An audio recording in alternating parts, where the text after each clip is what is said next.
विभाग कार्रवाई कर रहा है। आगरा पुलिस किस तरीके से कैसी टीम अब गठित करने जा रहा है जिससे कि बड़े जो दवा माफिया उनका नेटवर्क बस्ट किया जा सके? देखिए, रिसेंटली हम लोगों ने कोतवाली सर्कल में काफ़ी बड़ा जॉइंट एक्शन किया था इसमें, और आने वाले समय में क्योंकि ये काफ़ी बड़ी समस्या है, ट्रांसपोर्टेशन इसमें एक समस्या है, साइबर का भी यूज़ हो रहा है। आपने देखा था कि एआई के माध्यम से क्यूआर कोड को परिवर्तित किया गया था। तो ये जो भी ये क्रिमिनल्स हैं काफ़ी ज़्यादा स्मार्ट हो गए हैं और साइबर और एआई का भी प्रयोग कर रहे हैं।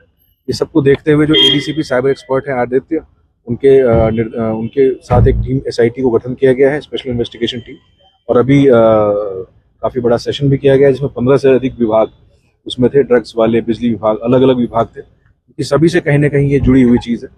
सबको एक साथ रोपिंग किया जाएगा और इसका एक विस्तृत जो कानून में परिवर्तन हुए, बीएनएस में परिवर्तन किए गए। इसके अतिरिक्त पिछले हफ्ते ही सुप्रीम कोर्ट का एक नया जजमेंट आया है जिसमें विक्टिम भी जाकर के अपील कर सकते हैं इस तरह के केसेस।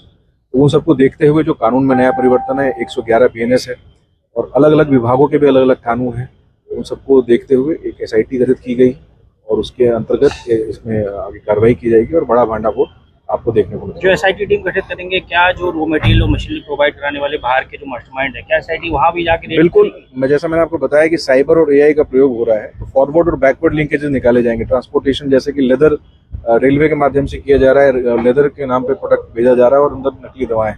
तो इस तरह की जो भाड़ाफोड़ है वो इसके लिए हमें बहुत जरूरी है इसको बड़े पिक्चर में देखा जाए और साइबर और एआई का प्रयोग करके जो क्रिमिनल्स हैं बड़े लेवल पे उन तक पहुंचा जाए। इसको लेकर के ही हम लोग काम आने वाले समय करने वाले हैं। जो बड़े दवा माफिया हैं, कई प्रलोभन देकर लोगों को, आम लोगों को उनके नाम से डमी फर्मा बनाते हैं जिसमें एक कारोबार होता है। तो क्या ऐसे लोगों का पिछले साल का पुराना डाटा खंगाल कर क्या उन डमी फर्मों की भी जांच करेगी? बिल्कुल, सारे पुराना डेटा को खंगाला जाएगा। हमारा जो साइबर थाना है वहाँ इकोनॉमिक विंग एक अलग से पहले ही 1 साल से चल रहा है, क्योंकि इस तरह के बड़े बड़े इकोनॉमिक चीज़ों पर लगा रहता है हमेशा, आप लोगों ने देखा भी है। और इसके अतिरिक्त जो जनता के जो लोग हैं उनसे भी हमें सपोर्ट चाहिए। अगर इस तरह की कोई दवाई है, अगर उनको लगता है कि नकली है, अलग अलग गलत नाम से बिक रही है, जेनरिक मेडिसिन है कि एथिकल मेडिसिन है, इसके बारे में जागरूकता अभियान भी आने वाले समय में हम लोग चलाएंगे।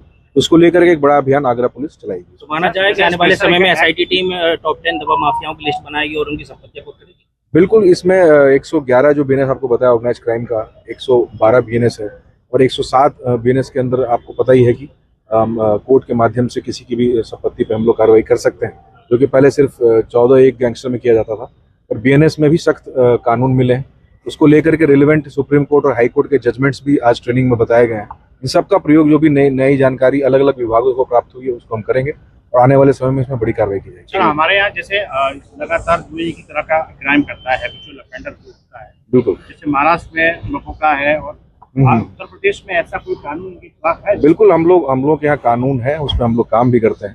आप लोगों को पता ही है कि यहाँ पे गुंडा एक्ट है, गैंगस्टर एक्ट है।